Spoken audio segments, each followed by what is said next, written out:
in China. And Morgan Stanley was just coming through here on a trip from the mainland here and really kind of gauging what's been on the ground. Robin Xing, chief China economist, joins us now. Takeaways from your trip to Beijing and Shenzhen. Hi, Yvonne. Let's recall what we discussed about 1 month ago in your show. Liquidity was in driver's seat. We have seen some kind of water buffalo forming. So that liquidity net narrative was dominating basically every single speaker on your show in the last month or so. But we have also warned about a month ago there is a disconnection between fundamentals and this liquidity narrative. August prints are very soft. High-frequency data like housing, exports, fiscal impulse are all fading.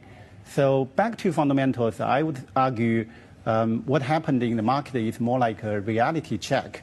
It's not a broad reflation yet, and we have seen that modest policy moves, as your colleague John in Beijing mentioned, some marginal easing in monetary and fiscal policy, but these are more cyclical tools which can cushion.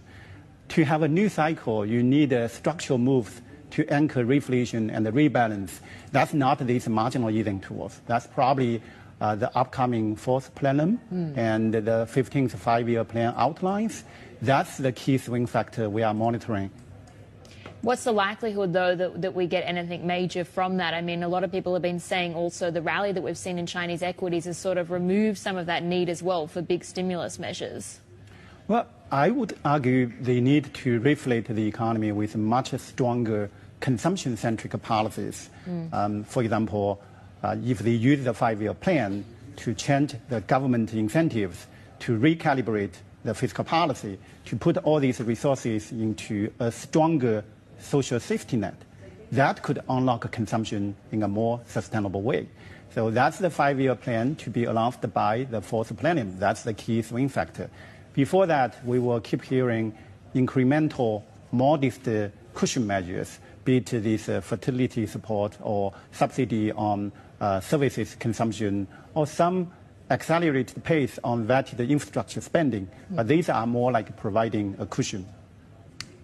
There was this sort of meeting that the CSRC Wu Qing had with industry experts and the like recently. And what do you think has changed in terms of how regulators looking at this rally? Because, you know, up until now, it seemed like they were focused more on stability, especially amid the face of tariffs and the like. And now you're seeing even like policymakers nudging towards a stronger RMB to help with inflows in some ways to the equity market as well. Has the role of the equity market changed from a policymaker's point of view?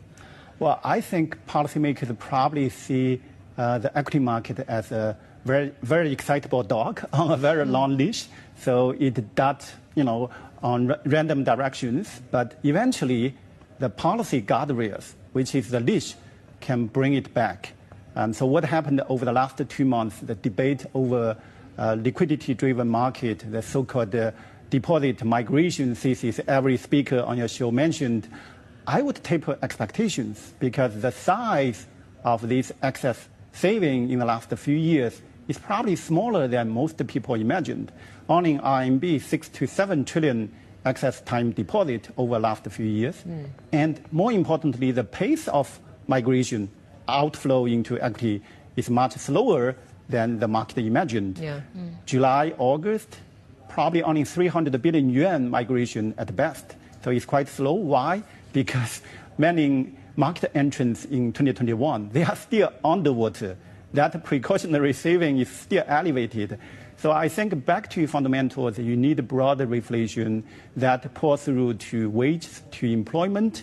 That can make this rally much more sustainable.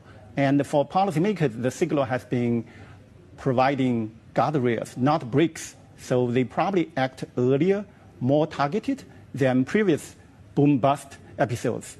So now they are using some pro-market reforms plus some window guidance to provide guardrails. I think that's not bricks. And the market, as you mentioned, kind of did the self-correction by itself. So heavy-handed intervention is not necessary. It's interesting as well. I mean, yes, maybe it's more led by smart money, less by sort of retail money. That's sort of the theme that's come out. But also the questions around what is the next leg of the rally, and the earnings results we've seen don't really justify any big move higher from here. When you also combine it against stories like Yvonne was saying about Reuters reporting that BYD has cut their sales target for EV sales, I mean, that's not a great signal either about the health of the economy. So, I mean, how much worse do you think the economy will perform going into the end of the year? Well, we have a soft second half forecast. And more importantly, deflation is going to be persistent. So China started this anti-involution campaign, and we did a deep dive. Solar sector is probably exhibit A for anti-involution. There seems to be a plan starting with upstream, like polysilicon, with a consolidation plan financed by some industry funds to absorb inventory, to smooth the supply curve. But solar is probably the most easier one. If you look at the downstream, cars, e-commerce, express delivery, these are much tougher because the fragmentation of market share, because policymakers have this less policy levers on these sectors. So it's not going to be easy. It's more like a messy path, maybe 2 steps forward, 1 step back, that kind of path, rather than a straight line for reflation. Our base case is Chinese growth will still be with subdued nominal growth, deflation throughout maybe the end of next year. But if you talk about micro story, because Yvonne, you mentioned our trip in Beijing and Shenzhen, there's some divergence in Shenzhen. It's all positive micro story. Things like the green tech, EVs, and the transitions like power storage, power grids, and also the smart manufacturing, like using AI and industrial robotics and the software that make them more efficient, improving cost benefits. And last but not least, these new so-called new productive forces, humanoids, self-driving cars, and AI adoption. You also mentioned the DeepSeek new model. So I think there is a lot of micro positivities. It's just that these are not enough to have a full pull-through to wages and employment for reflation, not yet. You mentioned that fiscal expansion is limited. Why do you think there's not that much room? And how bad does it have to look for the economy in the fourth quarter to actually spark some sort of fiscal expansion, you think? Well, the reason is simple. With the first half GDP tracking at 5.3%, for Beijing, the bar for much bigger deficit expansion or much more aggressive rate cuts is quite high. It will be data dependent. And if the third and fourth quarter data softened more than they expected, it's possible they will do some monetary and fiscal easing in Q4. But again, these are more incremental targeted easing, like cyclical tools providing a cushion rather than using structural reform to anchor rebalance. That's the 5-year plan and the fourth plan. Before that, I think any additional fiscal easing will be quite modest.